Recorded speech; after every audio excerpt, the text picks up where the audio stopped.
Les derniers arrivés sur le territoire sont toujours plus bêtes. En ce moment, c'est les Romains. C'est eux qui s'en prennent plein la gueule.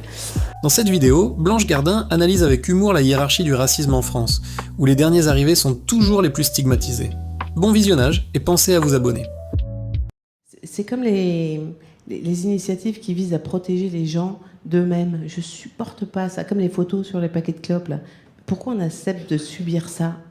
Pourquoi tout ce qu'on fait comporte des risques. À partir du moment où tu nais, c'est ce qui risque de t'arriver, de mourir. D'accord? C'est pas pour autant qu'il faut foutre des posters de corbillards dans les salles d'accouchement. Il faut laisser les gens tranquilles à un moment. Tout ce qu'on fait comporte des risques. Dans ce cas-là, pourquoi choisir certaines activités en plus pour faire de la prévention et pas d'autres? Dans ce cas-là, pourquoi on met pas des photos de noyés tout gonflés à l'entrée des plages? On pourrait avoir ça quand même. Pourquoi on met pas des photos de femmes seules dans des grands appartements en train de pleurer en regardant par la fenêtre sur les boîtes de pilules? On pourrait. Bien sûr. Ou des photos de prison à l'entrée des mosquées. Tout ce qu'on fait comporte des risques. Ou des photos d'Harvey Weinstein tout nu sur les plaquettes des cours Florent. Bon, on pourrait avoir ça.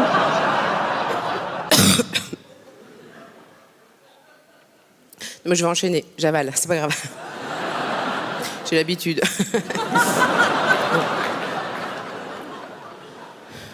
Bonsoir. Je suis un peu impressionnée parce que je sais que ça va passer à la télé. Et faut pas dire de conneries, quoi. La télé, c'est tout d'un coup, c'est ça y est, c'est la télé. Et en même temps, je me dis, si c'est nul, ça va peut-être pas se remarquer à la télé, un truc nul.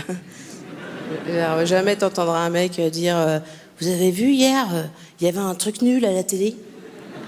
Non mais attends, j'étais en train de regarder tranquillement une émission passionnante. C'était Cyril Hanouna là qui faisait un truc. Ça donnait vraiment matière à réflexion sur la condition de l'homme moderne. Je veux dire, c'était. Après, j'ai regardé une série de pubs assez géniale. Et tout d'un coup, je zappe et boum, un truc nul. Non, ça ne se remarquera pas si je fais de la merde, je pense. C'est flippant la télé quand même. Moi j'ai pas la télé parce que je sais que c'est de la drogue dure. La télé, tu la regardes, c'est obligatoire. Moi ça me fascine de voir que le succès des émissions de merde tient juste grâce à des gens qui disent non mais moi je regarde mais c'est juste pour voir le niveau de nullité du truc. Non mais vous êtes beaucoup à faire ça là? Non mais moi j'aimerais bien savoir combien ils sont, les gens qui regardent la télé avec du recul. Je veux dire, parce qu'il y a fort à parier qu'ils sont beaucoup. Mais ce qui est dingue, c'est-à-dire qu'on crée des émissions de merde pour que des gens les regardent tout en se révoltant que de telles merdes existent quand même. Alors je veux bien que la vie n'ait pas de sens, mais là quand même il y a des limites quoi. Tu sais les gens qui disent non mais moi je regarde c'est juste pour voir à quel point c'est de la merde. Mais quoi, la merde t'intéresse en fait? T'es merdologue, peut-être. Quand tu vas au resto, tu commandes ce qu'il y a de plus dégueulasse? Tu te lèches les babines en regardant le menu, en te disant qu'est-ce que je vais chier demain? C'est ça ton truc à toi? Non mais c'est fou cette arnaque qu'on est capable de se faire au cerveau, quand même, pour regarder la télé. Mais je pense que c'est parce qu'on s'aperçoit pas qu'on devient con. C'est ça le problème. On se voit pas devenir con. Moi je sais, j'ai plein d'amis qui sont devenus cons sans s'en apercevoir. Hein.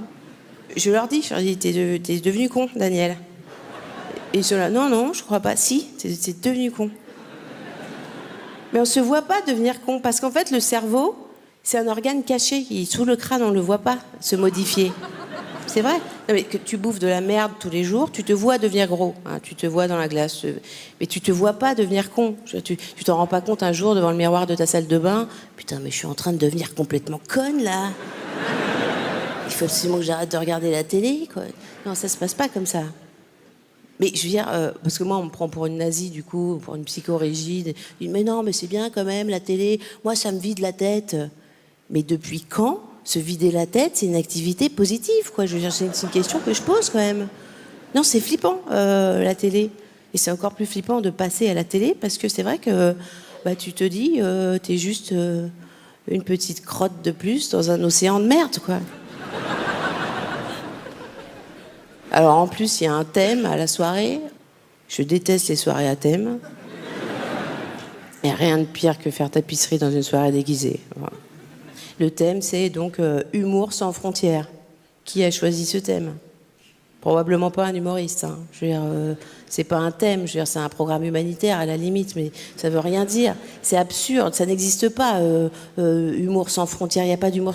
L'humour, c'est pas. Il n'y a pas d'humour universel. L'humour, c'est culturel. On rit pas des mêmes choses dans les mêmes pays. Je veux dire.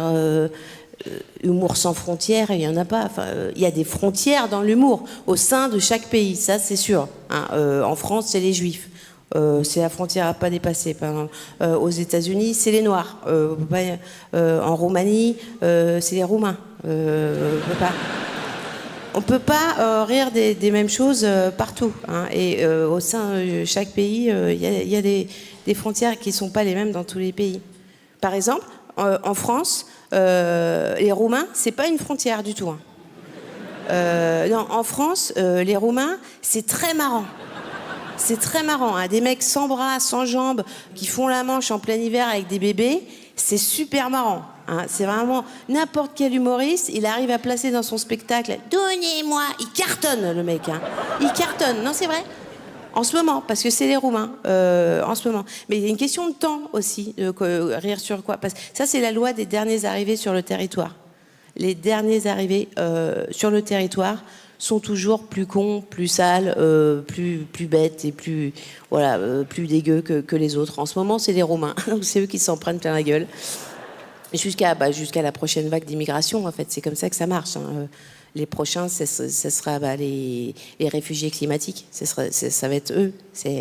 Bah oui. Je veux dire, une fois que la glace aura fini de fondre au pôle Nord, il y a toute la banquise qui va débarquer quand même, il faut le savoir. Hein. Non mais ça va arriver vite. Là, pour l'instant, on fait semblant de s'émouvoir parce qu'il y a 2 ou 3 ours polaires qui se noient, mais parce qu'on veut pas voir qu'il y a des villages entiers d'Esquimaux qui survivent en dos crawlé depuis 10 ans. Mais je veux dire, on a tort, parce qu'ils vont arriver, ils vont être vénères, les mecs, vraiment. Et évidemment, ils vont demander le statut de réfugié, parce que c'est sûr qu'a priori, les Esquimaux vont pas rentrer dans le cadre de l'immigration choisie. Hein. On va leur demander, alors, qu'est-ce que vous pourriez nous apporter qu'est-ce que vous savez faire des maisons en glaçons ça dégage, hein. On va les mettre dans des camps, et puis voilà. Ouais. Médecins du Monde va leur filer des tentes igloos, ça leur rappellera le pays. Non, mais heureusement qu'il y a les tentes igloos, hein, pour les clochards, c'est une belle initiative. Non, c'est pratique quand même. Hein, je veux dire, le SDF, il meurt dans sa tente, les éboueurs, ils passent, ils n'ont plus qu'à ramasser le sac poubelle. Non, c'est pratique. Et donc, une fois que les Esquimaux seront là, on pourra plus en mettre plein la gueule des Roumains. Hein. Ça sera terminé, parce qu'il y aura un glissement de catégorie, justement, par cette loi du dernier arrivé. C'est-à-dire que les Roumains vont gagner le statut de Chinois, hein, eux. Les Chinois, eux aussi, vont grimper dans l'échelle sociale. Hein. Les Chinois vont devenir des Arabes. Les Arabes, oui, alors petite exception française, les Arabes resteront des Arabes encore sur 2 ou 3 générations, le temps qu'ils se calment vraiment. Hein. Et les Français resteront des Belges et s'en donneront à cœur joie donc sur les Esquimaux. Hein. C'est comme ça. Qui seront dégoûtés d'ailleurs qu'on les appelle des Esquimaux. Hein. Bien sûr, les mecs ils vont dire mais arrêtez, on n'est pas des Esquimaux, on est des Inuits. C'est Inuit notre nom. C'est beau en plus Inuit, ça veut dire être humain. Ça veut dire qu'on est tous des Inuits. Pardon ? Écoute-moi bien, Mr. Freeze. On se ressemble pas et on se ressemblera jamais, d'accord ? Moi, je suis normal. Toi, avec ta capuche pleine de poils et tes grosses lèvres, on dirait mon cul quand j'ai bouffé indien, d'accord ? Donc, si ça me fait marrer de t'appeler Miko, je t'appellerai Miko. Je suis pressée qu'on les accueille, les Esquimaux. Merci de m'avoir écouté. Bonsoir. Merci beaucoup. Pensez à vous abonner.